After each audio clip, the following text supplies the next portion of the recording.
Goeiemôre vriende. Dit is vandag Vrydag 24 Mei 2024 en ons is besig met ons gebedskursus dag 57. Ons begin vandag kyk na die stam van Dan en voordat ons dit doen is daar tog iets wat ek graag met julle wil deel. Soos julle weet is ons besig met die wapenrusting van God en ons kyk na die borsharnas van geregtigheid. En ons het gesê dat hierdie borsharnas van geregtigheid is dieselfde as die borsharnas, verwys na die borsharnas van die hoëpriester met hierdie stene van die 12 stamme binne-in. En ons het gesê dat geregtigheid beteken dat ja, jy het iets verkeerd gedoen, maar God het jou vrygekoop en daarom is jy nou geregtig voor God. Righteousness in Engels, right standing with God. Nou as ons gaan kyk na 2 Timoteus 3 vers 16 tot 17, baie bekende gedeelte in die Nuwe Lewende Vertaling, dan staan daar: die hele skrif is deur God geïnspireer en is nuttig om ons te onderrig, die verkeerde te weerlê, om ons te reg te wys en om die regte leefstyl by ons te kweek. En sê vers 17, dit is God se manier om sy mense voor te berei vir hulle taak, ten volle toegerus vir elke goeie ding wat hy wil hê hulle moet doen. Die hele skrif is deur God geïnspireer.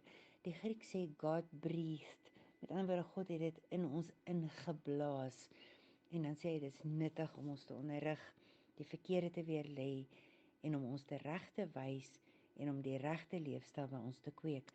Nou die ou vertaling sê dit baie mooi. Hy sê die hele skrif is deur God ingegee en is nuttig tot lering, tot weerlegging, tot teregwysing. En dan sê hy tot onderwysing in die geregtigheid. Met ander woorde, God gee vir ons die woord om ons te leer rondom geregtigheid.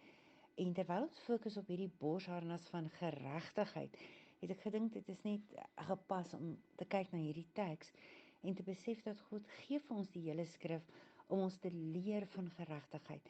Met ander woorde, hy leer ons van vrymaking. Hy leer ons van, ja, jy het sonde gedoen, maar omdat Jesus gesterf het, is jy losgekoop, is jy vrygemaak. Nou, ons kry baie keer in die Bybel dat mense sê, moenie my oordeel nie, don't judge me. Ek weet nie, ek seker julle het dit al gehoor. Maar die Bybel sê dat elkeen van ons wat nie glo nie, is alreeds veroordeel. Ons veroordeel niemand nie. Elkeen van ons is reeds veroordeel. Maar Jesus het gekom om daardie oordeel weg te vat. En ons lees dit in Johannes 3 vers 17 tot 18. Ek wil vir julle in die ou vertaling lees. Daar staan, want God het sy seun in die wêreld gestuur, nie om die wêreld te veroordeel nie, maar dat die wêreld deur hom gered kan word. Vers 18 sê, hy wat in hom glo, word nie veroordeel nie, maar hy wat nie glo nie, is alreeds veroordeel, omdat hy nie geglo het in die naam van die eniggebore seun van God nie. Dit beteken dat elkeen van ons is eintlik alreeds veroordeel, maar omdat ons Jesus aanneem, omdat ons vrygekoop is deur die bloed van Jesus, kom God nie om my en jou te oordeel nie, want hy het ons vrygekoop. So ons spring hierdie oordeel vry deur in Jesus te glo. Soos ek sê, mense sê vinnig moenie judge nie, maar wat hulle nie verstaan nie, is dat hulle eintlik alreeds veroordeel is. Nou, ons wil vandag begin met die 5de oudste seun van Jakob, en dit is die seun Dan, wat hy by Bila gehad het. Dit was Rachel se slavin, as jy dit reg onthou. As jy kyk na die skematiese voorstelling, dan sal jy sien dat ons het nou al gesels oor Reuben, Simeon, Levi en Juda, wat die eerste 4 seuns van Jakob was, wat hy by Lea gehad het. En vandag kyk ons dan na Dan, wat dan die 5de seun van Jakob was by Rachel se slavin Bila. Ek wil julle moet onthou dat die borsplaat van die priester, die stene binne in dit word genoem remembrance stones.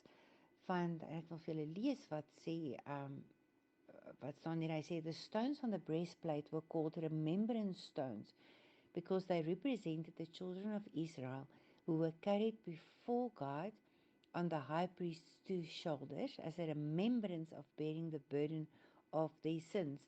Nou die borsharnas of hierdie borsplaat was dan ook bekend as 'n plaat van oordeel of die judgment plate. Want wat gebeur het is, hierdie stene van die 12 stamme was binne in hierdie borsharnas, en dit het dan die oordeel oor hierdie volk uitgespreek. Met ander woorde, dit verwys na die sonde wat hulle gedoen het, maar ook dan die bloed van Jesus wat dit oor dit gekom het en hulle vrygespreek het van hulle sonde.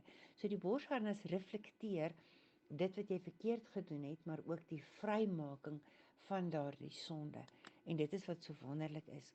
As ons gaan kyk na Rachel se storie, dan sien ons in Genesis 30 vers 1 tot 6, staan daar, en toe Rachel sien dat sy vir Jakob geen kinders baar nie, het Rachel jaloers geword op haar suster.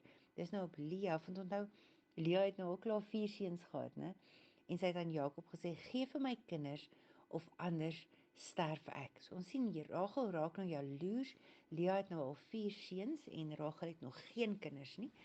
En vers 2 sê, en toe het Jakob kwaad geword vir Rachel en gevra, is ek dan in die plek van God, wat die vrug van die skoot aan jou onthou het?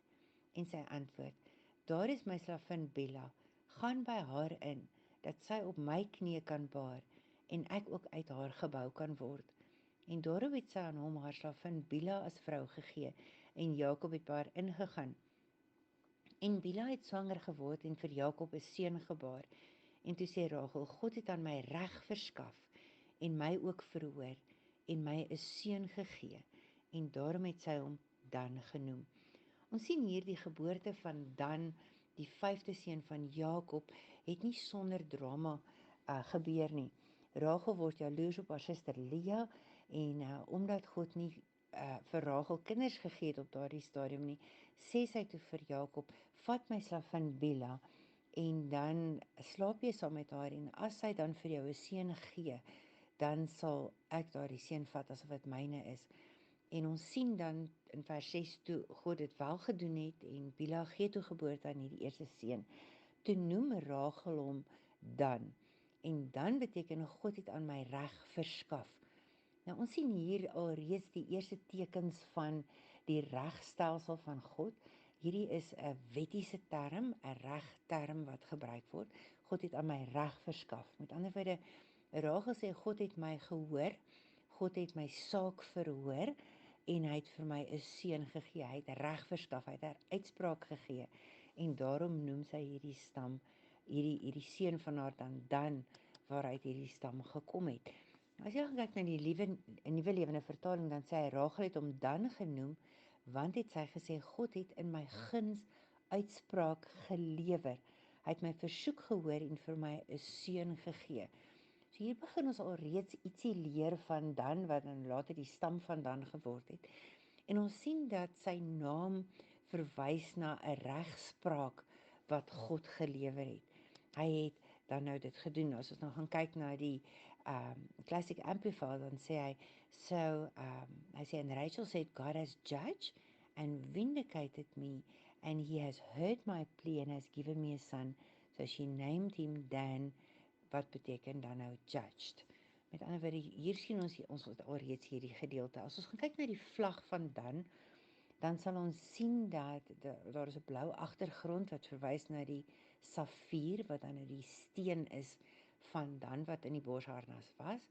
En ons sal sien dat in die middel van die vlag sien ons dan die weegskaal, wat dan nou verwys na die regstelsel, reg en verkeerd, maar ons sien ook 'n slang wat opgekrul is teen hierdie middel van hierdie weegskaal. En soos wat ons gesels oor die stam van Dan, sal julle verstaan waarom dit dan nou die beeld was van die stam van Dan. Jy sal sien die safier, wat dan nou die steen was vir hierdie stam. Hy het hier vir julle 'n gedeelte aangehaal, en julle kan dit gaan kyk. Hy sê, sapphire, the Vulgate, translate this stone as sapphirus. Filny describes sapphirus as a refulgent with spots like gold. Daar is oral sulke amper sê fool's gold bo op hierdie stene gesit, op hierdie safierstene as hulle uit die grond uitkom. Maar en hier is 'n foto vir julle om 'n bietjie dit vir julle makliker te maak. As ons dan gaan kyk na die seën wat Jakob uitspreek oor hierdie 5de seun van hom Dan, en dis waarmee ek vandag wil afsluit, net as 'n ter inleiding, dan sien ons in Genesis 49 vers 16 tot 17 dat Jakob sê in vers 16 en dan sal reg spreek oor sy mense as een van die stamme van Israel. In vers 17 sê hy is 'n slang langs die pad, 'n giftige adder langs die voetpad wat pik na die haksteen van perde en die ruiter agteroor laat val.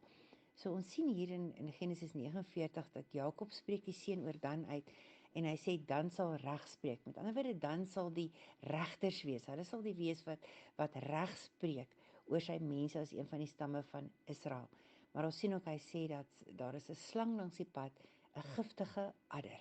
So dit is iets waarna ons moet kyk. Die Engels sê dit mooi in die Classic Amplified. Hy sê Dan shall judge his people as one of the tribes of Israel. Dan shall be a serpent by the way, a horned snake in the path that bites at the horse's heel, so that his rider falls backward. Nou hier behoort dit nou al vir julle interessant te raak. Wat ons nou al gesien het is dat daar's duidelik iets te doen met regspraak. Daar's duidelik iets te doen met die oordeel, met wat is reg en wat is verkeerd. En ons sien ook dan later dat uit die stam van Dan kom al die rigters. Nou, ons gaan môre verder kyk na hierdie gedeelte. Kom ons sluit net af en kom ons bid saam.